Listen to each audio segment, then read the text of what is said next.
Muito boa tarde, professor Jacques Lazarotto. Boa tarde, Um Rafael. prazer estar com você. Muito obrigado pela presença. Professor Jacques, coordenador do curso de Arquitetura e Urbanismo da Universidade FUMEC, né, professor? Exato. Uma honra receber você aqui e vamos conversar sobre esse curso, né, tão importante aqui na nossa instituição. Seja muito bem-vindo. Sem trocas de gentileza, Rafael, o prazer é meu de estar aqui e essa oportunidade aberta para que eu possa falar sobre esse curso que a gente tem um carinho e uma paixão enorme. Inclusive, dia 15, dia do arquiteto, certo? Exatamente. Estamos pertinho, então vamos comemorar conversando bastante É aqui. isso.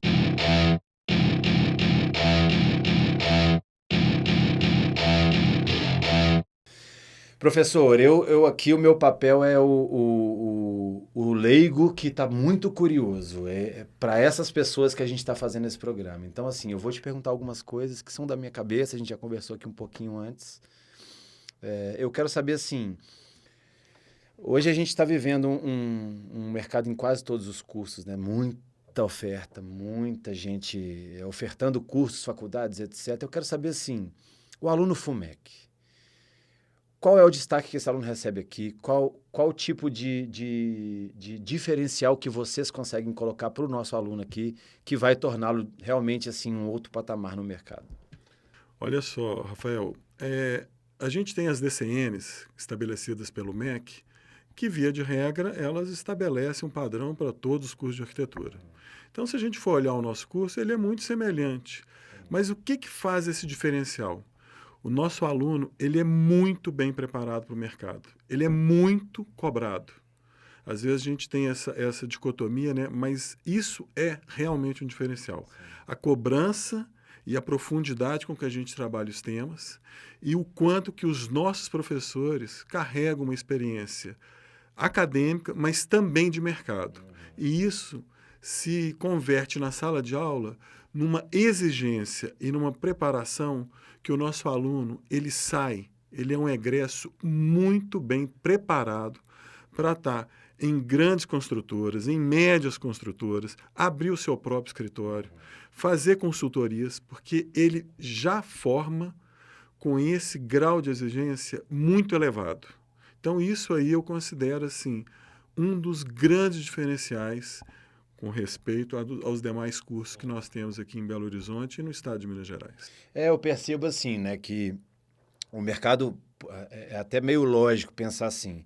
Quanto mais profissional, menos ofertas, porém mais exigência desses profissionais, né? Assim, eu acho que as pessoas que estão no mercado de trabalho buscam profissionais com exigência máxima. E eu acho que essa exigência, vamos dizer assim, né, que é uma dicotomia, como você falou. Ah, o curso é muito difícil. Não é que é muito difícil. A gente sobe o crivo, né? E trazer essa experiência de mercado com uma experiência acadêmica é muito legal.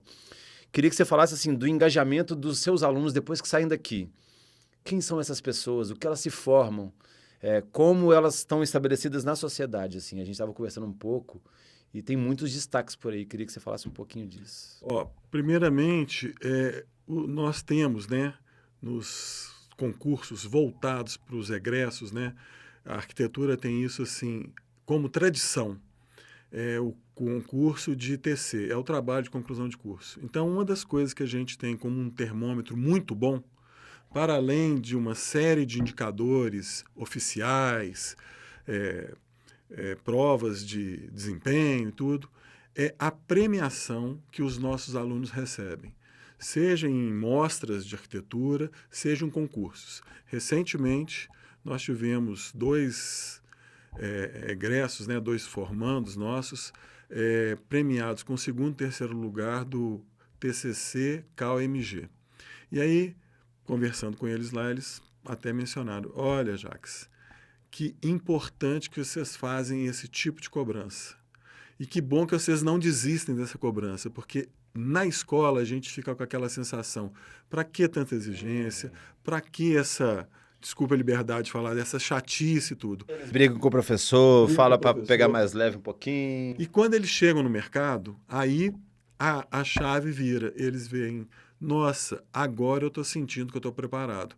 Porque muda muito, sabe, Rafael? É óbvio, né? Muda muito a situação de um estagiário para um profissional, né? Você muda o nível de cobrança, muda a imagem, muda tudo.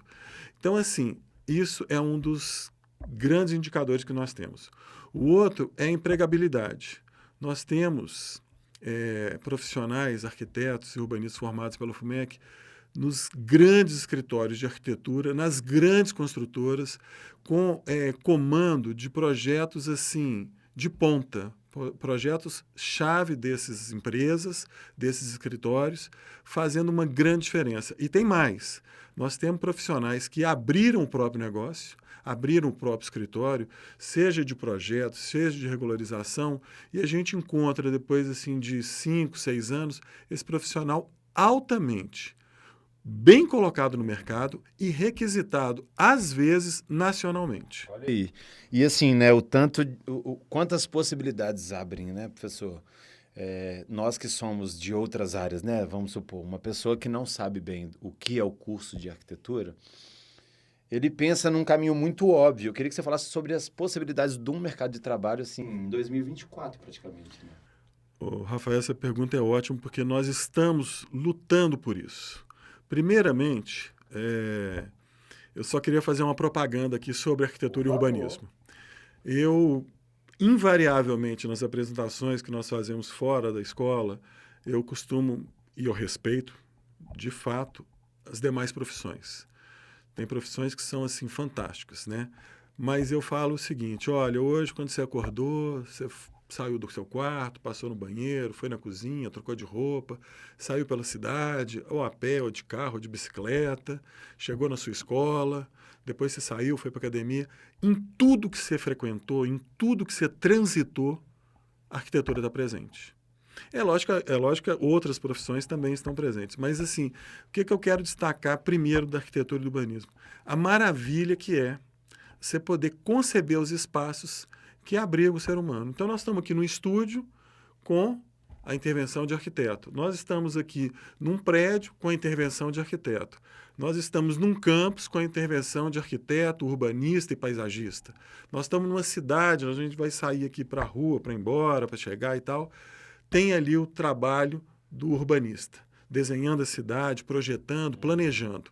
Então, assim, a beleza da arquitetura é você poder influenciar e você intervir, seja criando, seja recuperando, seja melhorando o espaço.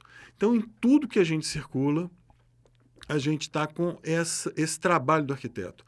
É lógico que quem se identifica com isso vai encontrar uma profissão belíssima. Eu não estou falando só daquelas obras icônicas, né? Posso falar do conjunto arquitetônico da Pampulha. Me vem na cabeça sempre essas coisas, assim. Do complexo paisagístico e arquitetônico da Praça da Liberdade, são coisas maravilhosas. Mas eu estou falando do dia a dia, do espaço mais remoto que a gente possa falar e do espaço mais comum. Você poder permitir entregar para uma família um espaço que é mais do que uma edificação, um empilhamento de materiais de construção. É mais do que uma casa, é um lar. Porque ali tem uma identificação e tem uma identidade que você coloca ali.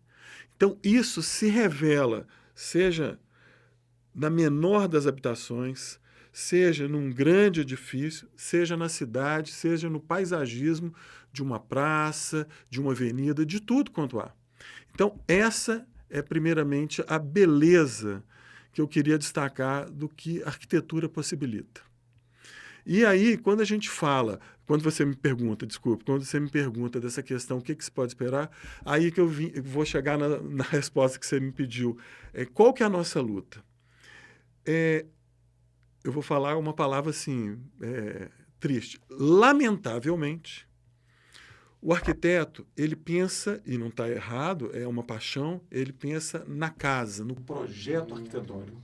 Mas é uma infinidade de possibilidades que tem se aberto para o arquiteto e a gente tem feito essa divulgação. Por exemplo, licenciamento urbanístico é uma área muito, mas muito carente da intervenção do arquiteto. Essa área tem sido ocupada por outros profissionais que, respeitosamente, estão menos formados e menos habilitados por uma questão de currículo. para atuar nesse tipo de serviço. Uma outra coisa, alvará sanitário. Ah, mas eu vou fazer arquitetura.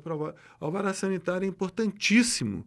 Se você hoje vai num espaço, né, de saúde, seja um hospital, seja uma clínica, seja um laboratório, você tem que ter um alvará sanitário ali e tantos outros espaços. Então, assim, o papel e a função social que esse arquiteto pode desempenhar, pode desenvolver e entregar para a sociedade, trabalhando com esse tipo de mercado, é infindável.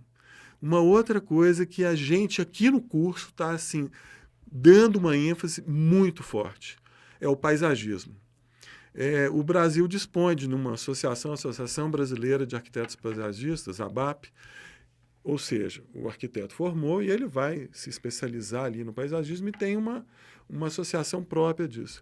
E essa é outra área que eu não sei se eu vou estar sendo muito cruel, que ela é negligenciada pelo arquiteto. Tipo assim, não, depois alguém mexe.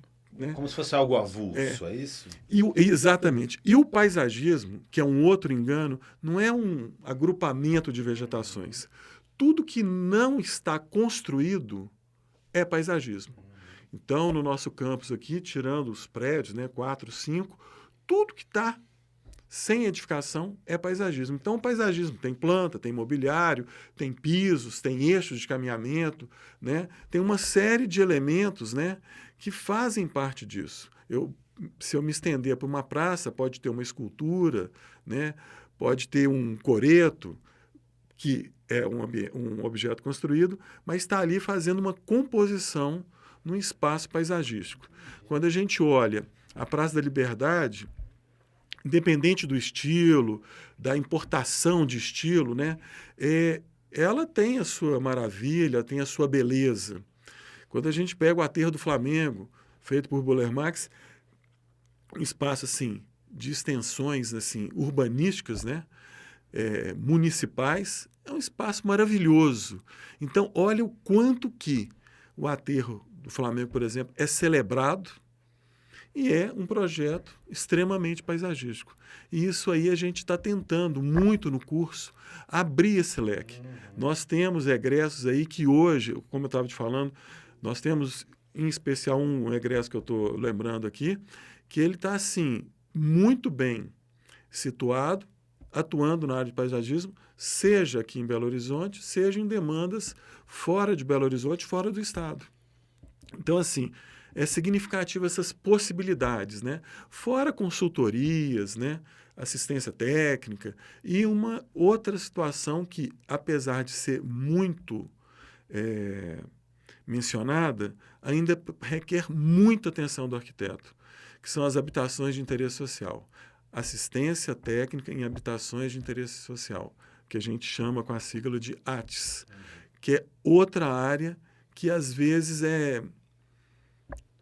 estou usando esse termo, não sei se estou sendo feliz, negligenciada ou meio assim, deixada de lado, sabe? Então, são inúmeras possibilidades. Interessante, né? A gente pensar que talvez isso seja uma evolução natural da própria área, certo? Sim. Dizer que há 20, 30 anos atrás, pensar em arquitetura e urbanismo era um modelo um pouco mais voltado para casas, construções e projetos, e hoje tem uma aplicabilidade social muito grande, né, professor? Sem dúvida. Eu fico pensando nisso. E assim, até pensando em perfil de aluno. Quem é o perfil? Se você tivesse que fazer um perfil assim de quem busca arquitetura ou quem naturalmente se destacaria, quais são as capacidades que a pessoa precisa ter para chegar e escolher o curso assim que você acha que se daria bem? Olha só, não sei se eu vou responder de maneira completa, mas assim, antigamente nós tínhamos a prova específica dos cursos de arquitetura quando a gente tinha aquele vestibular tradicional. Então, assim, não que isso não seja bom, mas isso não é determinante. A habilidade para o desenho. Então, tinha a prova específica, você tinha que ser, assim, uma sumidade, vamos dizer assim, eu estou exagerando um pouco, mas você tinha que ser uma sumidade no desenho. E isso, ao longo dos anos, se mostrou que não é o componente necessário para que ele seja um bom arquiteto. O arquiteto não é um desenhista artístico. Ele é um profissional que concebe espaços. Então, ele não precisa desenhar bem para conceber um bom espaço. É óbvio que, se ele tiver a habilidade desenvolvida durante a graduação do desenho, isso vai ajudá-lo na concepção de um croquis, na concepção de um desenho, isso vai ser muito bom. Sim. Mas a principal habilidade ou atração que o futuro aluno precisa ter é, assim, um mínimo de olhar para a cidade, um mínimo de olhar para situações sociais, um mínimo de olhar para a arquitetura. Aquele sujeito que entra no espaço assim, não vi nada, não, de que era? Não, tinha essa espuma Sonex na parede, não vi, não, sabe? Então, essa pessoa muito desligada do espaço, talvez, né, não absolutamente, possa não agradar do curso. Mas esse sujeito que está ligado com as questões sociais da nossa cidade, com as questões ligadas, né, aos moradores de rua, aos congestionamentos, né, aos adensamentos, aos conflitos, essa pessoa reúne um olhar e uma sensibilidade que pode ser muito útil, que vai ser muito útil, um diferencial para a formação dele no curso de Arquitetura e Urbanismo. Ou seja, você falou aqui de conflitos sociais, de melhorias urbanas, então a gente pode concluir que o curso de Arquitetura e Urbanismo ela promove o bem-estar social, talvez.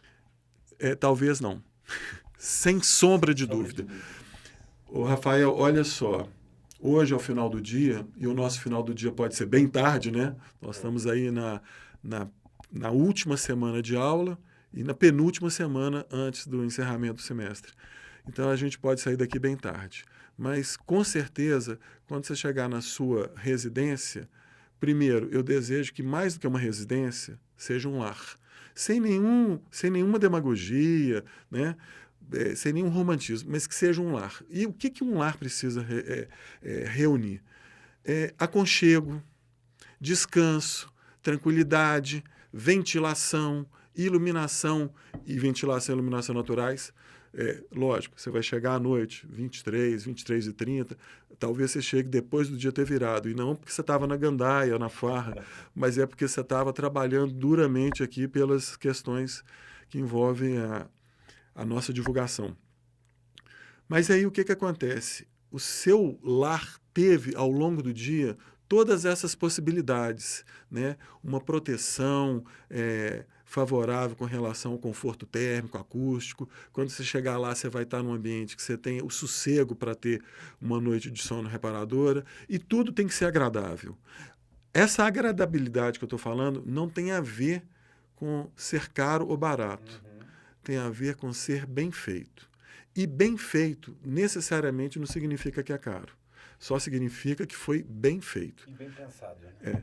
Nós temos uma premiação que aconteceu importante, né, no Cafezal, que é uma casa no aglomerado e foi premiada internacionalmente junto com uma outra premiação de uma grande indústria, né, de uma grande indústria de beneficiamento de café.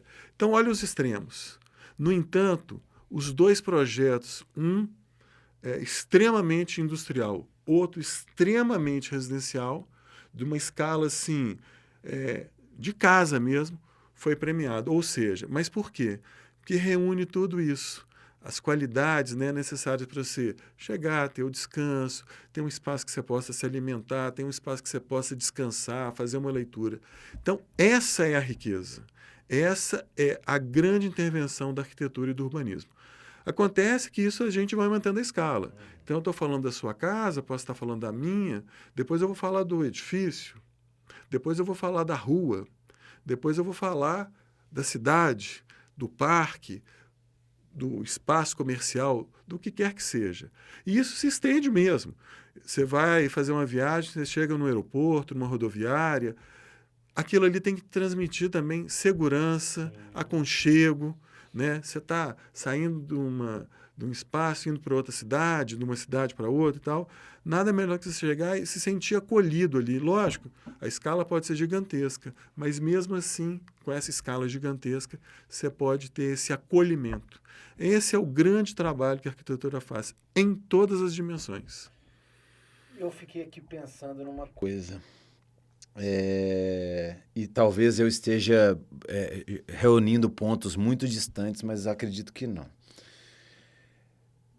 O impacto pós-pandêmico na área de arquitetura me parece ser algo muito importante, porque a gente passou a olhar mais. Você falou sobre olhar para casa, olhar para o bem-estar, e a partir do momento que a gente ficou confinado, a gente começou a se preocupar um pouco mais com isso, talvez, né? Sem dúvida. Inclusive, eu acredito que a gente ainda está vivendo essa transição. Acho que a gente vai ter que ter uma distância maior para realmente identificar esse impacto. Mas o que a gente consegue ver agora é uma grande preocupação. Eu usaria até um superlativo, uma tremenda preocupação com o espaço. As pessoas começaram a ficar confinadas assim, de uma permanência de 10 horas, 8 horas, às vezes alguns com menos horas em casa. Isso se virou para 24 horas. 2 anos. E 24 horas em sequência, né? Então, assim, eu fico 8 horas por dia em casa. Você passou a ficar um mês, às vezes, né? Então, as pessoas se atentaram para a qualidade do espaço. Aquela coisa que passa ou desapercebido, ou que se percebe, mas que não tem... não, vou sair aí, quando você volta, você está com a cabeça em outra rotatividade, em outro ritmo, aí você nem nota aquilo. Quando você fica com aquilo ali diariamente, eu acho que é importante isso, é um diariamente que você não sai no final do dia, fica 2 horas fora e volta. Dá uma aliviada, não, né? Você não alivia. É aqui o tempo todo. E tiveram muitas famílias, principalmente famílias com idosos, né, que constituem um grupo de risco, que permaneceram em casa, sim. Eu conheço casos de pessoas que permaneceram em casa por 4, 5 meses sem sair. Então, assim, a casa não vira uma prisão, mas ela se tornou um elemento exigente de qualificar melhor aquilo que passava desapercebido. Então, assim, houve uma grande valorização. Pesquisas do CAU, Conselho de Arquitetura e Urbanismo do Estado de Minas Gerais, apontam que perto de 80% dos profissionais arquitetos e urbanistas têm como atuação principal a arquitetura de interiores. E eu preciso muito falar uma coisa aqui. A arquitetura de interiores é de extremo valor.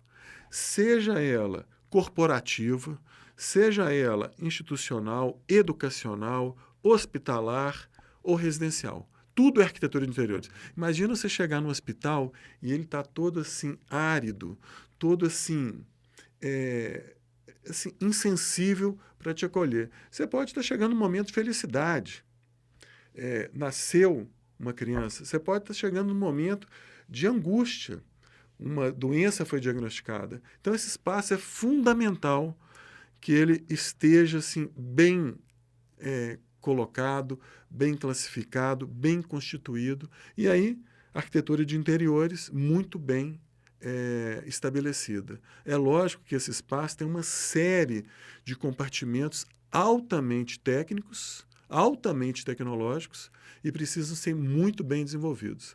Mas o conjunto hospitalar é que deve determinar essa situação, entendeu? Então, depois da pandemia, de fato, a gente está vivendo um momento de muita valorização da arquitetura e até de conhecimento. Pesquisas também realizadas pelo CalBR e institutos, né, de pesquisa apontam, né, que a população, que a sociedade ainda desconhece, uma parcela considerável da população ainda desconhece o que especificamente o arquiteto faz. Nós somos muito confundidos com desenhistas. Faz um desenho. Nós não estamos fazendo desenho. Desenho é o que menos importa. Desenho eu posso fazer aqui para você nessa folha, né? Eu posso fazer numa tela de computador. É o que menos importa. O que eu estou desenhando é que faz a diferença. Perfeito. E eu fico sempre muito curioso para saber as atualizações das áreas, né? E a gente está falando aqui de um período pós-pandêmico que talvez direcionou um olhar mais cuidadoso e que isso leva para outras frentes também, né? Não só para arquitetura de interiores. E eu fico pensando muito sobre a inteligência artificial. A gente já até conversou aqui um pouquinho e eu queria que você me falasse assim, qual é o impacto, no seu ponto de vista, da inteligência artificial para a área de arquitetura e quais são os ganhos potenciais que a gente tem? Olha, eu acho que tudo, ou quase tudo, tem os seus pontos negativos e positivos. Eu, nesse momento, não acho nem que é por ilusão ou por ingenuidade minha, mas eu, nesse momento, vejo que a inteligência artificial ela vai somar ao trabalho do arquiteto urbanista. Ela vai favorecer uma série de análises, uma série de diagnósticos, uma série de interpretação de causas que não vão resolver o problema. Aí vai entrar o profissional arquiteto urbanista e vai tratar aqueles dados. Então, eu não vejo hoje, né, muita gente falando, porque agora a inteligência artificial vai fazer um projeto, né? Você vai chegar e fala assim, esses aplicativos, né? Faz aí uma casa e tudo, igual tem aplicativos para produzir texto e tal.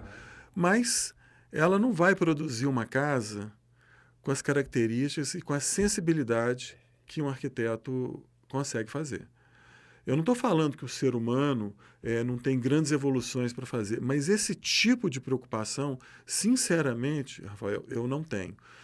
Por exemplo, se você estivesse contratando uma casa, olha, não existe nada que numa conversa, num olhar, num gesto ou numa expressão, ou corporal ou facial, eu não consiga captar que a inteligência talvez chegue nisso, né? O Big Brother, né, vai chegar, vai olhar o seu olhar, sua íris, vai falar assim, não sei o quê. Hoje a gente já tem carro que identifica se você está com sono, se você não está e tudo. Ou seja, o carro não vai dirigir, apesar de ter carro que já dirige, né?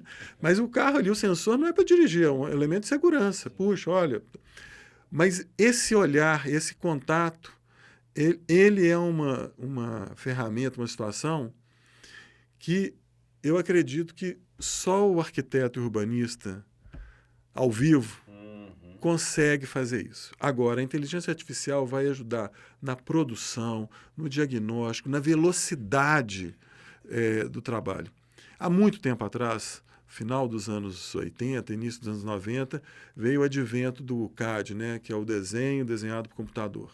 Aí todo mundo, agora acabou, não sei o quê. Não, aquilo ali a gente estava trocando uma caneta a tinta por uma ponteira a tinta, né, um cursor a tinta. Então, assim, aí passou Houve muito receio, então. Quero entender essa época, porque me parece que é similar, né, professor? Houve muito receio. Agora arquitetura e tal. A gente só substituiu, entre aspas, assim, simplificando bastante, né, o desenhista para o cadista. Mas, assim, essa maravilha, é maravilhoso os programas de computador. Hoje você gera um prédio na plataforma BIM, você vê tudo que vai acontecer com o prédio, faz a interface dos projetos complementares.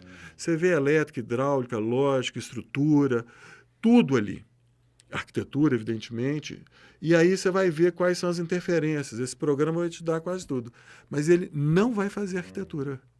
Se você fizer um mau projeto do ponto de vista espacial, ele só vai otimizar a produção gráfica desse mau projeto. Ele não resolve para você. Então, assim,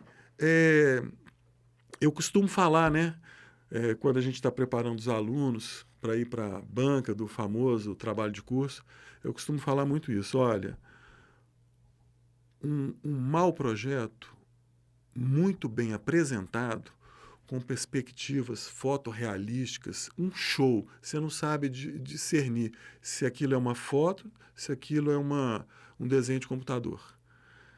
Ele sobrevive algum tempo. Talvez ele não consiga sobreviver nem 10 minutos na banca. Esse algum tempo que eu estou falando é bem pequenininho. A banca dura 25 minutos. Então, o que eu falo para eles? Olha, ao final da banca, esse mau projeto ele vai estar desmascarado pelas imagens mais maravilhosas que você possa ter gerado. Agora, um bom projeto, um excelente projeto, você pode desenhar ele num papel de pão. Você pode desenhar ele com carvão no cimento. Aquela imagem com qualidade, ela vai durar para o resto da vida. Então, não é essa situação ou a inteligência artificial nesse sentido que é a nossa ameaça. Eu acho que é muito mais um companheiro que a gente ganha, né, professor, em várias situações. Eu acho que a inteligência artificial vem para nos beneficiar. A gente não precisa ficar com receio disso. Há muito tempo atrás, eu vi um texto de um articulista de uma revista que ele falava o seguinte: o brasileiro é muito mal preparado como o norte-americano, porque essas tecnologias vêm para nos auxiliar e nos dar uma certa folga. E o que a gente faz com ela? A gente trabalha mais e mais e mais. Então, Rafael, eu concordo com você. Essas tecnologias, elas aparecem, ou têm surgido, para facilitar o nosso trabalho, para agilizar. Não só em termos de tempo, agilizar também em termos da qualidade da informação. Então, sem sombra de dúvida, a qualidade da informação gerada por uma inteligência artificial, ela tem um grau de precisão maior do que algumas outras coisas que a gente pode fazer manualmente. Então, ela tem esse papel fundamental. No entanto, essa agilidade toda, o que a gente faz? A gente vai esticando a jornada de trabalho. E esse articulista falava muito do norte-americano. Em vez dele parar de trabalhar mais cedo e gerar trabalho, né, para a América do Sul, para a América Latina, não, ele continua trabalhando. Então, a gente vai, na verdade, sempre ocupando o nosso tempo com essas facilidades que a tecnologia nos traz. Eu acho que é uma grande... um campo minado, eu diria. Né? Eu vejo muito isso, assim. Você vai criando oportunidades, esse pensamento americano que você está dizendo, eu ganhei um tempinho, eu coloco mais alguma coisa, eu preencho mais alguma coisa e é tudo muito fácil, de repente você está engolido por isso tudo. Né? Exatamente. Isso é muito louco. Eu gostaria de encerrar pedindo para você, estamos nos aproximando do dia 15, que é o dia do arquiteto, queria que você desse fizesse algum tipo de homenagem para os arquitetos e qual a perspectiva de um ano novo que está vindo aí para essa área tão importante para a gente. Olha, quando eu falei com você do ambiente hospitalar, eu vou homenagear um arquiteto, são vários arquitetos para serem homenageados, mas eu vou homenagear o arquiteto João Figueiras Lima, conhecido como Lelé, saudoso Lelé, já falecido, que ele foi responsável por desenvolver o projeto da Rede Sara. A Rede Sara hoje é uma referência mundial. Pode ser que alguns falem de uma referência internacional localizada aqui na América do Sul, mas eu entendo, pelo que eu estudo a respeito, principalmente na área da saúde, que o Sara é uma referência mundial. E o que ele conseguiu fazer? Ele conseguiu propor um hospital completamente acolhedor, aonde o tempo de recuperação dos pacientes que vão se tratar naquele espaço, aí eu estou falando da Rede Sara, especificamente o Hospital Sara aqui na Avenida Amazonas, tem um tempo significativamente reduzido em relação a outros espaços de tratamento das enfermidades motoras. Então, assim, fazendo essa citação ao Lelé, eu estou homenageando todos os arquitetos que se preocupam, né, com a concepção de espaços que favorecem a qualidade e a recuperação da vida, a reabilitação. E para 2024, as perspectivas eu acho que são as melhores possíveis. Um ano desafiador. Esse ano, eu não sei se eu estou correto, mas assim, esse ano foi um ano assim, que foi uma transição, porque 2022 foi o retorno ao presencial, né? Aí veio todo mundo assim um pouco atabalhoado, um pouco assim... Um pouco só? Será que só um pouquinho? Atormentado e assim, tentando reconstruir. Mas eu vejo que hoje, em 2023, eu tenho visto uma grande manifestação das pessoas ainda falando. E agora falando com uma certa sedimentação. Então, não é mais aquela euforia. Nossa, eu voltei aqui, eu uso máscara, eu não uso. E agora, depois que passou a euforia, está todo mundo se dando conta dos impactos que adviram desses 2 anos que nós ficamos remotamente. E daí a gente pode concluir o quanto que circular, trabalhar, contato com o ser humano, com o próximo, né? Divertir, né? É aquela máxima do urbanismo antigo, né? Trabalhar, habitar, circular e lazer. O quanto que isso é precioso para o ser humano. O ser humano não foi feito para ficar enjaulado. Então, 2024 eu acho que tem essa possibilidade de ser essa virada. Não estou falando que vai ficar tudo resolvido, mas essa possibilidade dessa virada, sabe? Com novas perspectivas. Que bom, fico feliz porque eu acho que eu sinto o mesmo movimento. Acho que é um ano de colocar em prática todo o aprendizado que a gente vem arrastando aí nos últimos anos, né? Isso aí. Professor, eu queria te agradecer mais uma vez. Muito obrigado pela presença. Obrigadão, uma aula, uma honra para mim ter aqui e ouvir um pouquinho disso tudo. Quero te ter aqui mais vezes para a gente falar de outros assuntos. A honra foi minha, com certeza. Muito obrigado. Obrigado. Até a próxima. E aí, curtiu? Então deixa seu like, se inscreve no nosso canal, ativa as notificações que toda semana tem vídeo novo por aqui. #FalaFumec para compartilhar nas redes sociais, compartilhe nos grupos de WhatsApp. Tem muita coisa legal por vir, beleza? Te espero por aqui. Valeu!